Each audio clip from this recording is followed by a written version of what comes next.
What's up, everybody? Welcome back to another episode of We Have Bad Opinions. Today we are getting into a listener request. Woohoo! We have listeners. Yeah, we have listeners. But Big Trouble in Little China. But before we get there, Seth, what you been watching?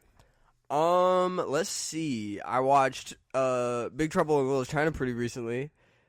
We'll get into that. It's a movie. I watched The Sheep Detective. Mm-hmm. Me and my mom and my girlfriend went and watched it last weekend. Pretty good. I liked it. I don't spoiler for what you've been watching, but me and you went and watched Mortal Kombat 2 in theaters. It was so much fun. It was interesting. I'm on season 4 of Invincible. Heck yeah. Getting through it. Almost done with current season. And I like it. The Conquest stuff was super sick, and I'm excited for him to come back. He's so cool. Yeah. But I'm trying to think of anything else I've been watching. I'm semi-restarting regular show. Nice. Because I can't get enough of it. Yeah. I want to watch the new episodes. Once they get out on streaming somewhere? Once they get out on streaming. Me and Carter talked about this, that we've been so pampered to streaming. to streaming. The regular show episodes didn't come out on anything. They came out on cable. They were actually on Cartoon Network. Yeah. So that was crazy. They're not going to be streaming for a while. Yeah. So I mean, I think they're on like HBO Max, but that's like on Hulu. They won't be out for a couple months. They're on HBO Max, but like only in like Europe or something stupid like that. But yeah, what have you been watching?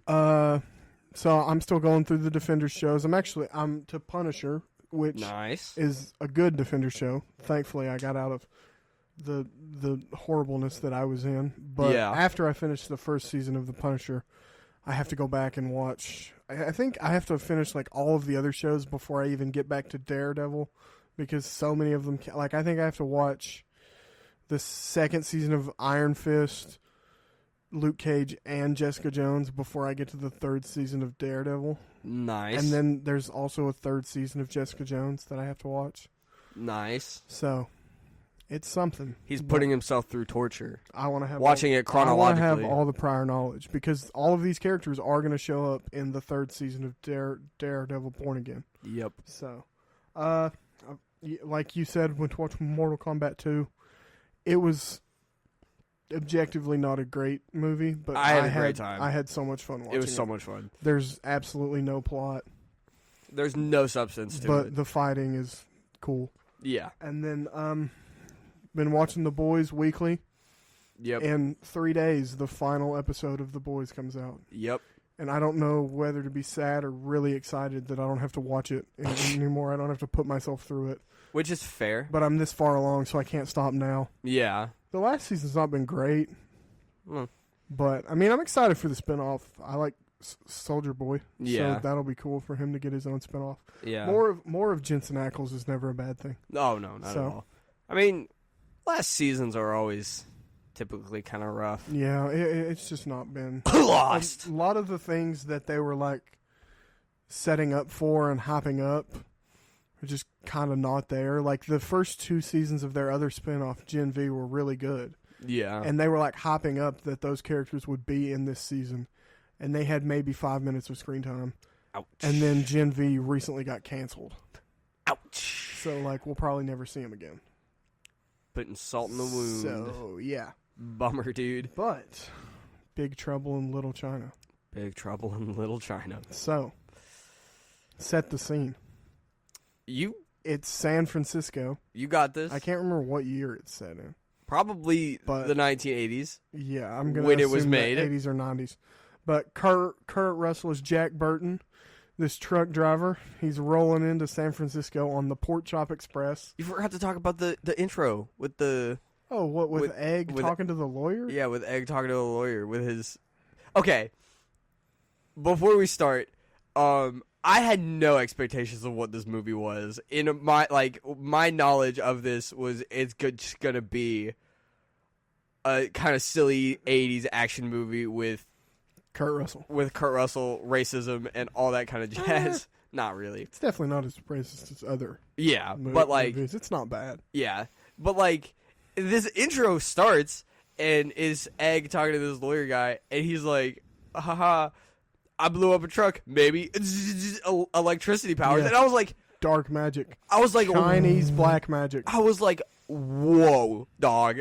Like, what is going on? What is this going to be?" But yeah, Jack's rolling into San Francisco, and he like has lunch with his best friend Wang, and they're like gambling and stuff, and Wang doesn't have the money to pay him back, and Jack like offers to take him to the airport because Jack doesn't trust Wang to give him back his money. Yeah. And they're going to pick up the girl that Wang wants to marry, and they also run into this girl, Gracie Law, at the airport. Top 10 name. And the girl that Wang was going to marry gets kidnapped by a Chinese gang. And then Jack and Wang hop back in the truck. All of this happens in the span of like 7 minutes, and by the way. Go and follow her, and then they end up in this alley right in the middle of a Chinese gang war. And then there's these three magical dudes who...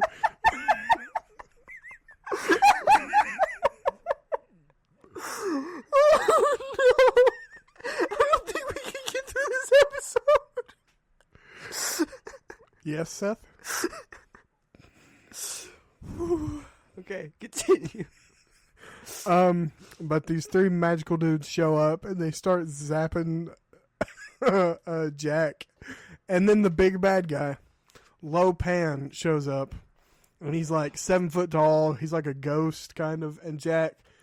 Kurt Russell runs over him with his semi-truck. Runs him over with the semi-truck. And then Jack looks behind him and the guy's still there. Yeah. So, like, Jack and Wang run off without the truck. They leave the truck there. The Chinese gangs steal the truck. Yeah. And the gangs still have Wang's fiance. Yeah. So they accomplished nothing with this car chase. They pretty much accomplished nothing. So they devise a plan to go get her back, which that ends up... in like the weird hotel. They go into like this weird hotel, the White Tiger. Yeah. That is like a front for Lo Pan's business and all of his like gang dealings, and they end up. Gracie Law ends up being kidnapped, right? While they're in that building, I think so. Or is no, the girl with the green eyes. Well, yeah. Gracie Law. Yeah. But like the Wang's fiance gets kidnapped again. Oh yeah, they kind of get her, and then she gets kidnapped again. Yeah, and then also Gracie Law eventually gets kidnapped. Yeah, she gets kidnapped when they like free all the ladies from that like sewer place. Lo Pan had taken other women. Yeah, who I guess he thought had green eyes, but they ended up not having green eyes because Lo Pan, like, he's been cursed for like 2,000 years, and he has to marry a woman with green eyes and then kill her. I don't really understand what his curse is. The lore is crazy, man. he was cursed by like 2 guys. One of them was like, you have to marry a girl with green eyes, and the other one was like, you have to kill your wife.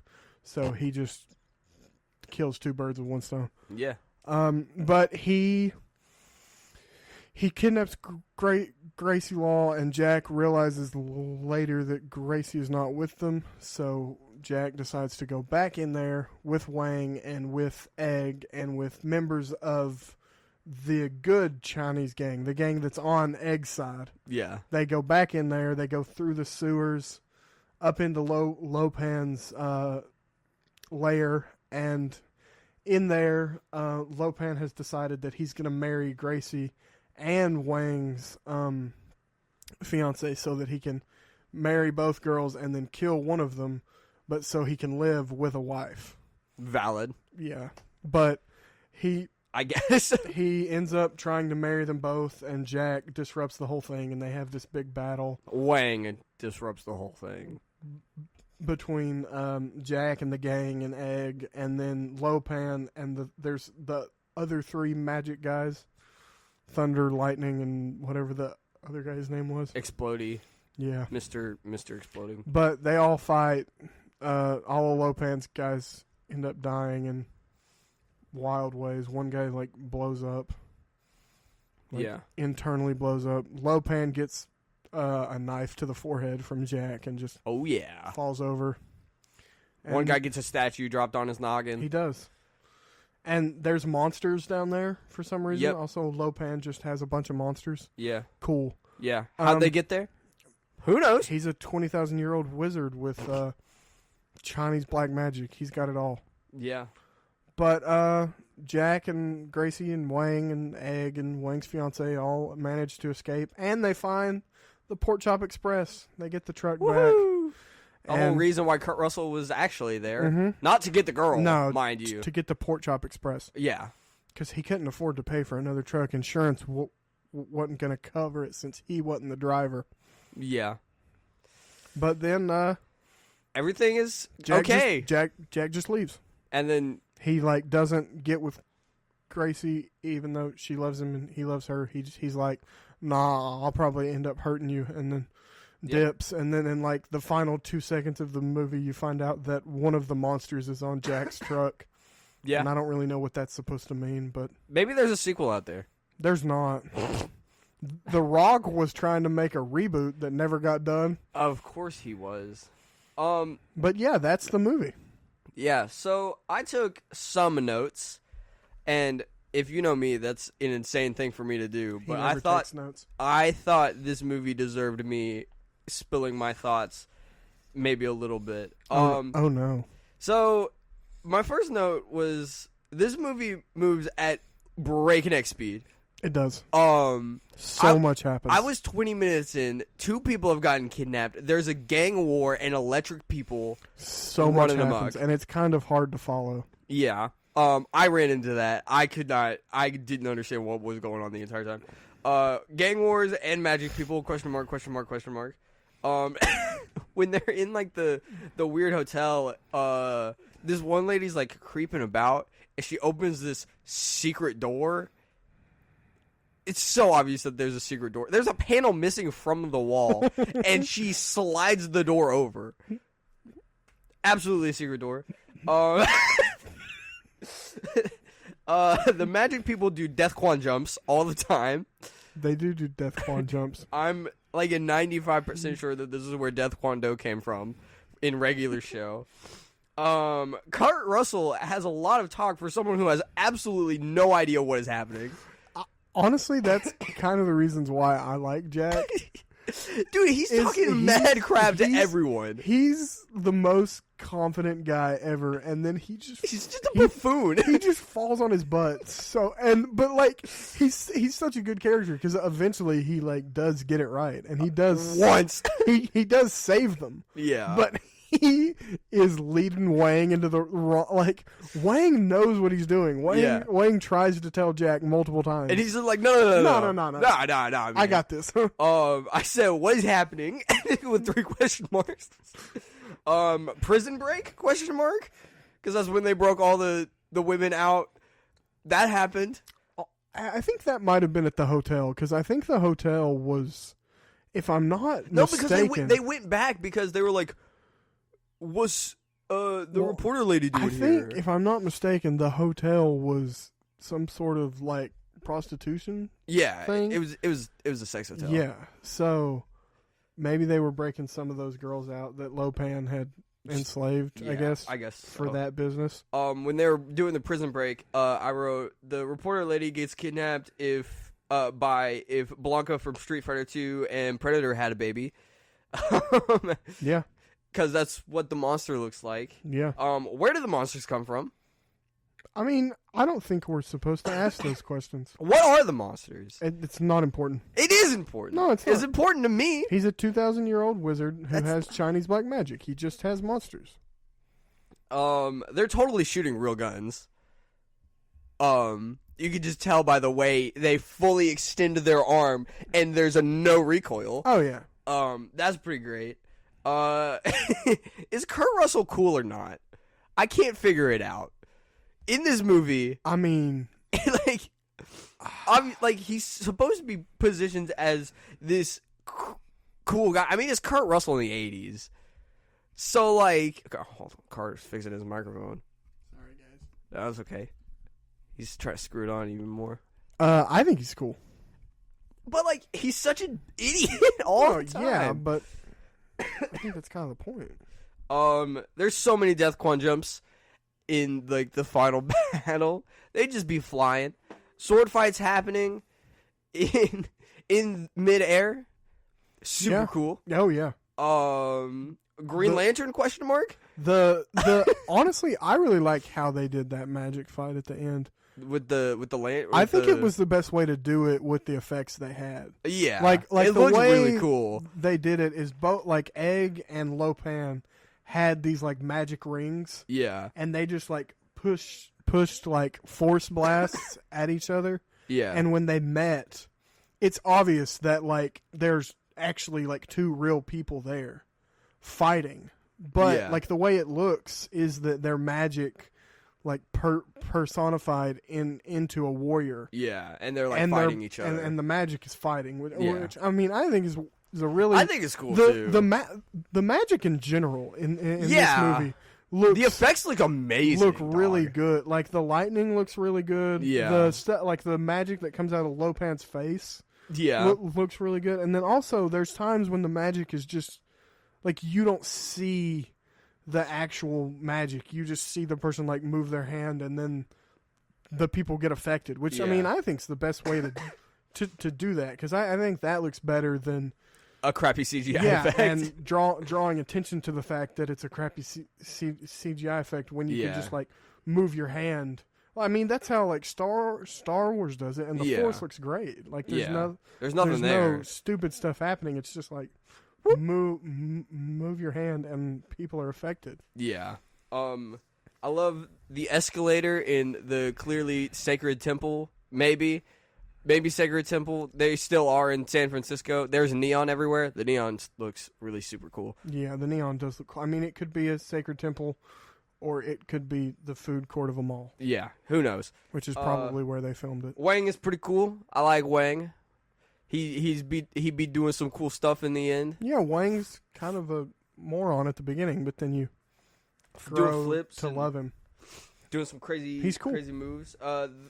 No blood when that guy explodes is kind of he like puffs up into like a pufferfish. Yeah, it's like that one scene from What If when Hank Pym like inflates the Hulk's heart. There's like guts and stuff that you see fly, but like no blood. No blood. Also, were his guts blue? I don't know. I wasn't paying that much attention. And my final note. This is probably not my final say on this episode. But this was the last thing that when they were escaping the temple. I love that a kid's fishing rod could lift four fully grown adults. Yeah, that was pretty good. Dude, Chinese black magic. Chinese black magic is crazy. You could buy a fishing rod from the plot armor on Chinese black magic is insane. You could buy a fishing rod from Dollar General and lift 4 adults and it not snap. It was great. Those were my notes. Carter, you can talk for a little bit now. So the first time I watched this movie, which was around 3 months ago, I hated it. Yeah. I thought it was stupid. I thought, like, can't follow this plot. What the heck is going on? This is so dumb. Yeah. Then, about a week ago, I went to go watch Mortal Kombat 2. With me. And I was watching that movie, and it was so much fun. It was a good time. But it was so bad. It's really bad. But it was so much fun to watch. And when I was rewatching this movie for this episode, I was like, you know what? This is fun. I get it now. I'm having a good time. Yeah. I'm laughing. It's so stupid. It's funny at moments. Yeah. The action is like cornball and it's goofy. Oh yeah. I mean, there's a moment where Jack is sitting in a wheelchair and he's about to fall down a well, and the wheelchair's like leaning back, and he like rolls the wheelchair wheels and pulls himself back up. That's not how physics works. I don't think that's how that works, but Jack Burton is strong enough to do that. Jack Burton's strong enough to do anything, apparently. There's also a scene where a guy, Death Kwon Do, jumps, and he's flying, and Wang just throws a sword at him. Yeah. And he gets hit, and then, like, goes into a wall. And explodes? Explodes. Regular show logic right there. Because people explode. Yeah. But it looks really cool. Yeah. Yeah. And every person who has a gun in this movie fully unloads their clip in about 12 seconds and hits no one. Yeah. 100%. But it sounds really cool. Yeah. And it looks really cool. Yeah. When everybody's shooting their guns. Oh, yeah. And Jack Burton is somehow dodging and weaving and surviving the bullets. Yeah. Maybe he's Superman. Maybe he's bulletproof. Maybe. I wouldn't be surprised. Maybe. But, I mean, this was the first time I watched this movie. I started it last night and then finished it, like, right before we started recording. I didn't hate it. But, like, there's something about it that I can't, like, really describe. I was just like, I mean, I can see the appeal if I was if you were 13. Yeah, if you were 13 this movie would, in the 80s. Like, there's movies that I grew up watching that I refuse to watch again. Oh, yeah. Because I don't want to ruin them. Yeah. Because I know, like, this is probably really bad. Yeah. And I do not want to watch it because I do not want to foil my image of it. A couple months ago, kind of like at the beginning of the year, I was reminded of the absolute masterpiece of a TV show, Beyblade Burst. And I was like, should I rewatch this? You shouldn't have. And because I also tried to do the same thing with Metal Fusion because I freaking loved that show. Yeah, should not have. Me and one of my old buddies, we gorged ourselves on Beyblade Burst. Should not have. And I rewatched it. I rewatched the first 2 seasons, the ones that I watched as a kid, and honestly, it didn't really ruin it for me. Maybe the first season. The first season was pretty rough, but like, I understand where you're coming from. Things just don't hold up. No. But I mean, it's because we were kids. Yeah. And things don't have to be perfect. Now we're adults and we're watching this movie and we're just like, But I can see the appeal. Oh, and it was fun. And will I watch this again? Probably. I don't know if I will, but maybe. I enjoyed it. Yeah. If I'm sick or something. I enjoyed watching it at 11 o'clock at night eating pizza. Heck yeah. I think that's when it was meant to be watched. I think John Carpenter intended it to be watched at like 10 to 4 in the morning. Oh yeah, yeah. Just eating some pizza, mm-hmm. Eating anything, I guess. Eating a good American greasy food is the best way to watch this movie. Yeah. I really I like that Jack, like you kind of mentioned this, but he just doesn't shut up. Yeah.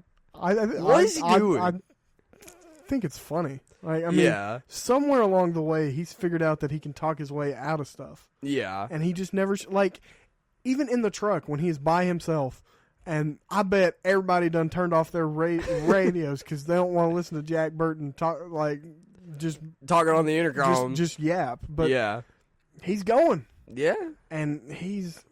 Blanca's on his truck, and he doesn't care at all. He's letting them hear what the Pork Chop Express has to say. Oh, yeah. Yeah, like, he's... At many points, he'll, like... things will happen. The plot will progress, and he'll be like, what's going on? But, like, while the plot is progressing and they're, like, doing stuff, he's, like, talking such mad crap to the bad guys' faces. He's like, I'm gonna kill you guys. And then, like, they'll, like, get to save him. He's like, what's going on?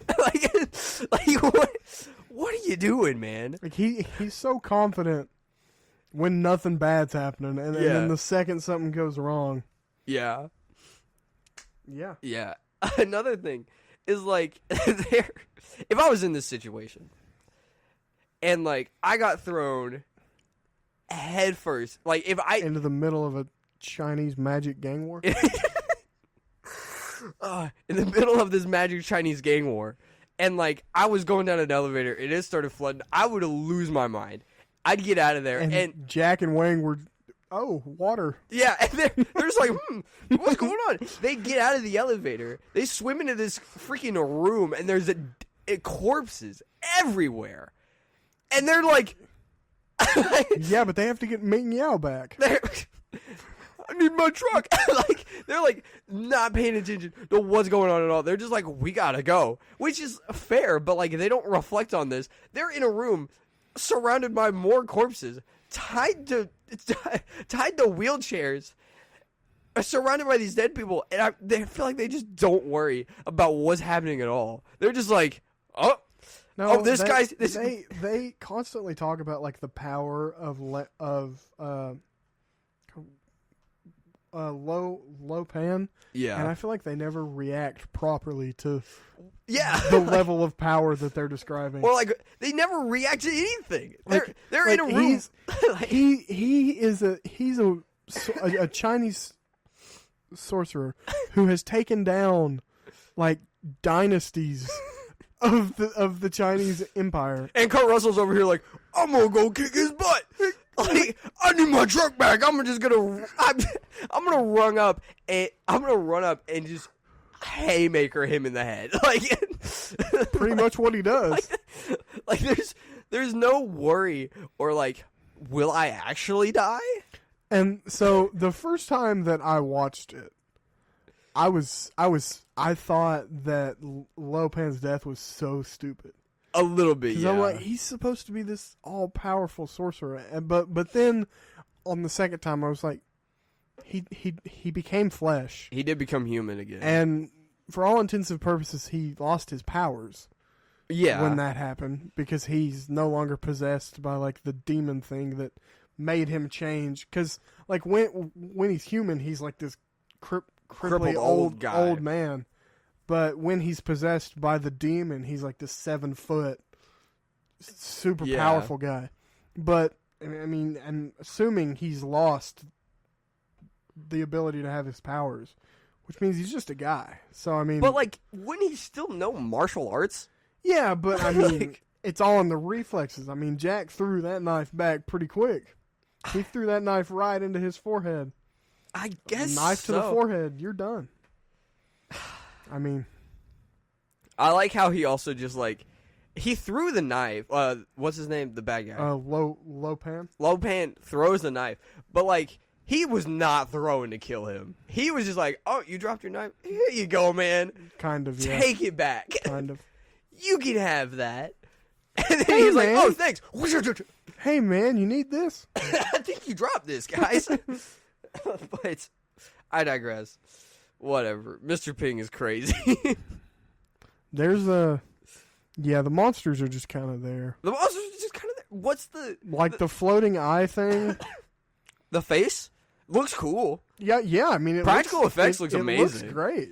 But it's just there. Yeah. And whose face is that? Whose eyes are that? Egg Shin's like, oh yeah, that's the Guardian thing. Lo Pan can see through that. Okay. Cool. That's neato. Heck yeah. It dies pretty quickly. Where was that the first hour and a half? Yeah. Lo Pan might have could use that when Jack was running through his lair for the first time. Yeah. Oh well. I like how Blanca shows up for like 3 seconds and never mentioned really again. Nope, you never.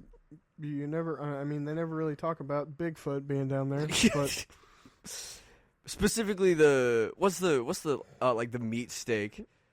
Oh, Jack Link's Bigfoot. Jack Link's Bigfoot. Yeah, Jack Link's Bigfoot is just down there chilling, and they have dude. That's a celebrity right there. Yeah. So many things that are just. Then there's also like the weird eye like thing. The fish thing. Yeah, that like comes out of the wall when they're in the sewers and just eats a guy, and Egg like throws some marbles at it and it just explodes. It explodes. There's so many unexplained things. It kind of reminds me of one of the best movies ever made, The Amazing Spider-Man 2. There's so many unexplained things in that.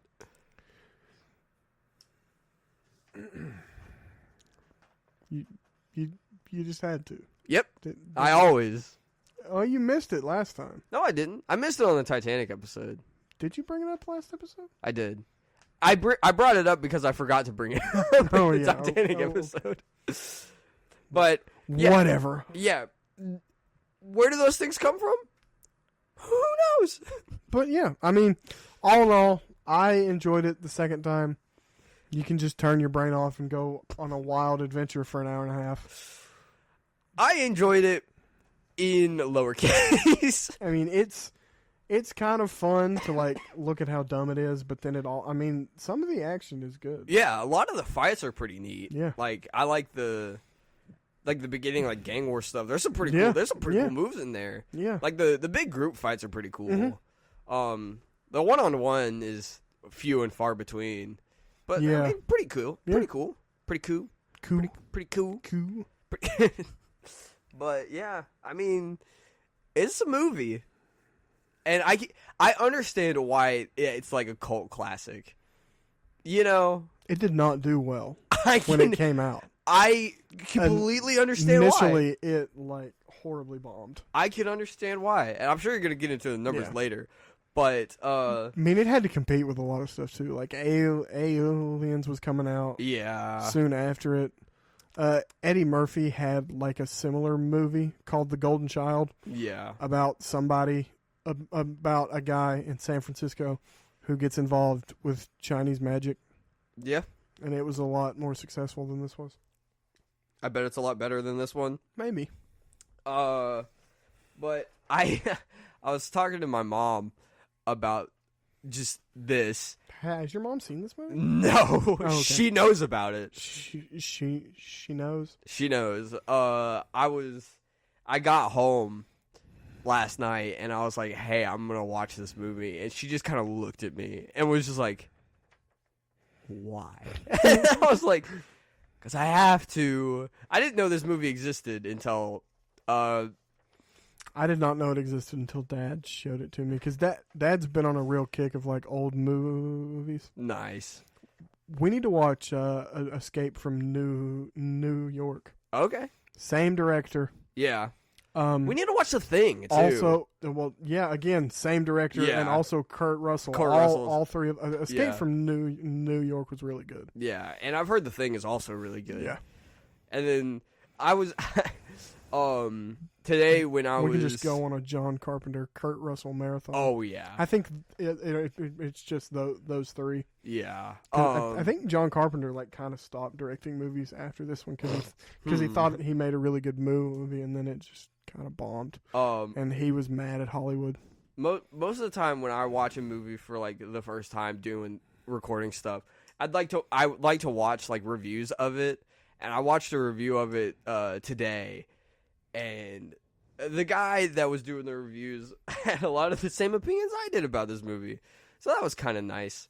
But like I wanted to see a general consensus of what people thought. Yeah. And it's a cult classic. I can understand why. Mm-hmm. Yeah, definitely if you grew up watching this. Oh yeah.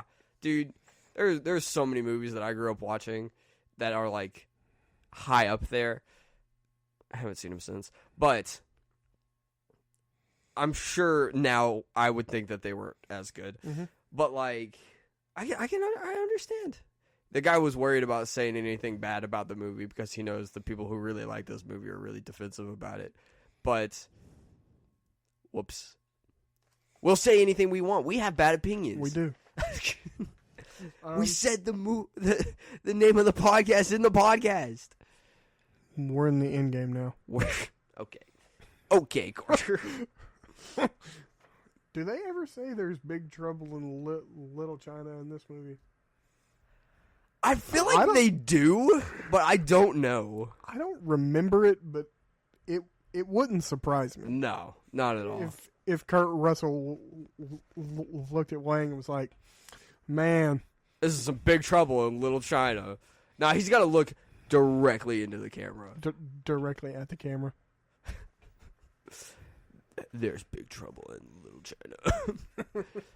Wang is like, what you looking at, buddy? I'm looking at the camera. It's like the interaction that we had at Elsa's On today. Yeah. All right. So, behind the scenes. Oh boy, you have like almost an entire page about this. First-time screenwriters Gary Goldman and David Z. Weinstein submitted the original script titled Lotus to 20th Century Fox in the summer of 1982. Nice. The original story was generally the same, other than being set in the 1880s. Oh. Jack and Wang, originally named Wiley and Son, were cowboys. So it was going to be basically the same story, but they would have been... Wiley was a cowboy, and Son was... He, like, worked for the railroad. Yeah. Yeah. That would have been cool. Yeah. We need a movie about that. Me and you should pitch that. But 20th Century Fox said no to the Wild West. And Goldman and Weinstein were like thrown out on the street. Ouch. They kind of just because they wouldn't change the setting. The studio was like, "Okay, we bought your script. Bye." Nice. And they brought in W.D. Richter to basically rewrite the entire script. Cool. He kind of changed it from like the serious tone that they had given it to more of a comedy. Yeah. Which I don't know. It sounds like their movie might have been better. Maybe a little bit. I love the silliness in this movie. Oh, yeah. I mean, yeah. Some of it's so not taken seriously, but so taken seriously. Yeah. It's great. Yeah. John Carpenter was approached to direct in July of 1985. He was hired for his reputation of working fast. Because Fox was trying to get the movie out quickly so it could hit theaters before Eddie Murphy's The Golden Child. Nice. The role of Jack was initially considered for Clint Eastwood or Jack Nicholson. Whoa, dude. Yeah. Whoa. But neither were available. They wanted like a big star to compete with Eddie Murphy. Yeah. Because, I mean, if you have two movies that are pretty much the same, one has Eddie Murphy, one has someone you don't know, you're going to go watch choose the Eddie one Murphy. with Eddie Murphy. So. Yeah. It's just like the Prestige then, knockoffs. Or like the movies that came out, like there was like the Prestige and something else. Mm-hmm. I can't remember what it was because I have never seen it. The Prestige did better because it had like literally everyone in it. And it was, I mean, Christopher Nolan wasn't as big of a name back then, but he is now. It was Christopher Nolan. Yeah. Kurt Russell was given the role because he was considered a big enough star to compete with Murphy, and he had previously worked with Carpenter on The Thing and Escape from New York. Yep. Russell was intrigued by the role of Jack Burton. He was excited to play a different type of action hero. Mm-hmm. He said, "I've never played a hero who has so many faults. Jack is and isn't the hero. He falls on his butt as much as he comes through. He thinks he knows how to handle situations and then gets into situations he can't handle, but somehow blunders his way through." Yeah. Pretty good hero, I guess. Yeah, I mean, he thinks he can do it, and then he gets faced with it and realizes he can't, but somehow he pushes forward. The guy that I watched who did the review on this was talking about that kind of like balance of like he is the main guy, but he really isn't.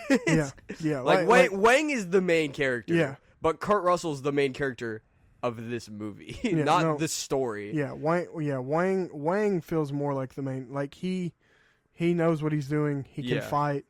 They're trying to get his fiance. Yeah, and then Kurt Russell's here. Yeah, and just being a buffoon. He's there, and I do think it is a pretty funny joke. Oh yeah, because like Kurt Russell was known as being like the action hero. I mean, yes, he was one of them. Character he played in Escape from New York, Snake Plissken.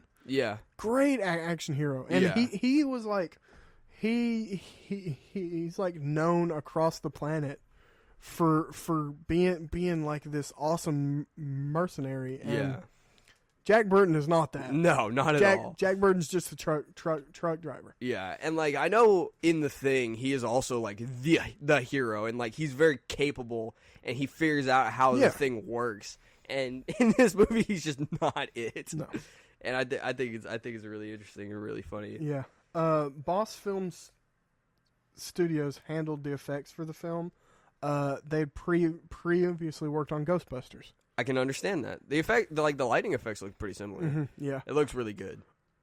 One of the most difficult effects was the Guardian, the floating creature with the eyeballs. Yeah. The complex effect took approximately 60 artists and cost over $100,000 to create due to its many points of articulation. That's crazy. It was powered by several puppeteers and dozens of cables to control its facial expressions. To create the appearance of the Guardian flying freely, 2 puppets were created, a front and a rear view, and it was filmed with a system specifically designed for it.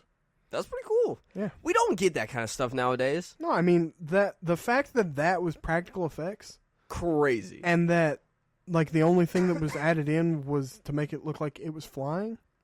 That's so sick. And we don't get that anymore. Except for Christopher Nolan. Except for Christopher Nolan. He's the only one still doing it, I guess. Man with a heart after old cinema. Oh, yeah. And maybe he's doing something right. Maybe. Because he keeps making successes. Backrooms movie's looking pretty practical effects, too, and Ugh. I'm so stoked. Yeah. Wait, tell them the news that we got about who's in it. Oh, so if any of you out there have seen Alien Romulus, the guy, I can't remember his name, but he's like over 7 foot basketball player, and he's really like bony. Yeah, but really skinny. he played the like half alien, half human monster at the end of Alien Romulus. Yeah, he's in the Backrooms. He's in the Backrooms movie, and that is legitimately terrifying. Like, he's probably playing the entity. He's definitely not playing just a normal person. Oh, no, not at all. Like, nobody hires him for movies yeah. just to be, like, the side character. Yeah. He's definitely the monster. Wasn't he also in 28 Years Later? Wasn't he, like, the one skeleton? Maybe? But I can't remember. I mean, he was in something that me and you watched together. Because he's definitely not hired in something to be the normal side character. Yeah. He's gonna be freaky. And if the entity is a practical effect, run. Yeah. Oh, Lord. Yeah. Back to the movie. Yeah. The IMDb score is 7.3, which is pretty good. Yeah, it's higher than I thought it was going to be. Rotten Tomatoes critics was 65, fan score of 91, which also, wow. Like, Rotten Tomatoes came about, like, probably, like, 10 to 15 years after this movie came out, so people had time to realize, like, hey, this might be pretty good. Yeah. Hey, that's pretty good. Hey, that's pretty good. Letterboxd score of 3.7. Okay. So, yeah. This is where it gets fun. Oof! I can already see. Budget of $25 million. Yeah. And a return of $11 million. Ouch. Yeah. Didn't even make back its budget. No, I mean, in inflation, that's budget of $76 million and a return of $34 million. That's pretty rough. Yeah. They would. Whoopsie daisy. No wonder it didn't get a sequel. But yeah, The Rock tried to make one in 2016, and then he changed it to be a sequel because the studio was interested in that. As of 2020, when Disney bought Fox, we don't know. It's been on permanent hiatus. Because Disney bought Fox, and that kind of left the project in limbo. But, you know, we might get a Rock sequel. Woohoo.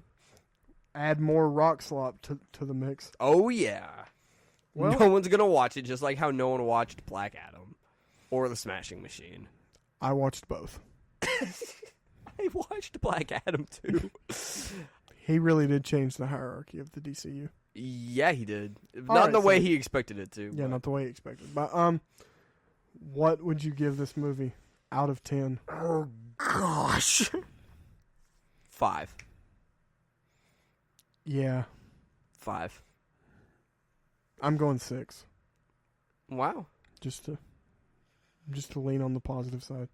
I mean, yeah, there were things that I enjoyed. I had a great time watching it. Like, it was fun and it was stupid and silly.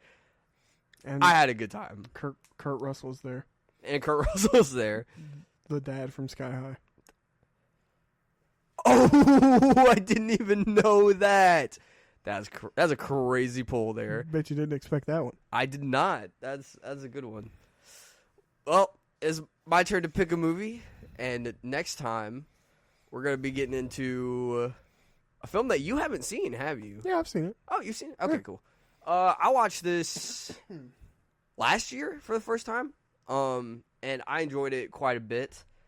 One of the first times I've ever watched a movie with this character in it. So I thought it was a pretty good first entry. We're going to be talking about Godzilla -1. Probably the best Godzilla movie I've ever seen, at least. Yeah. It's so much better than the American movies. It's a Japanese movie, so the people who actually made Godzilla made this movie. Yeah, and the version on Netflix is dubbed. Yeah. And I mean, it's not a bad dub. No, but not at all. That's how I watched it, because I don't like to read. Yeah. It's definitely better than the American ones because the human story doesn't suck. Yeah, human story is actually really good, but we can get into that when we get into that. Yeah, if you have comments, questions, concerns about our well-being, hate mail, whatever you want to send, everything, just send us everything. If you don't like us, just tell us. Yeah, just tell us, and we'll ignore you. Yep. Just email us at wehavebadopinions@gmail.com. No caps, no spaces. It's also linked on the description of the episode on Spotify. And isn't it in our Instagram? Yeah. And the Facebook, I think. We have a Facebook page? We do have a Facebook page. Wow. Yeah. Fancy. Uh-huh. And a YouTube channel, too. And it's on the YouTube channel. Yeah. So, also, go subscribe to the YouTube channel. Yeah. Why not? Yeah, why not? It helps us if you do. Yeah. All right. We will see you all on the next one. Thanks for listening. Bye.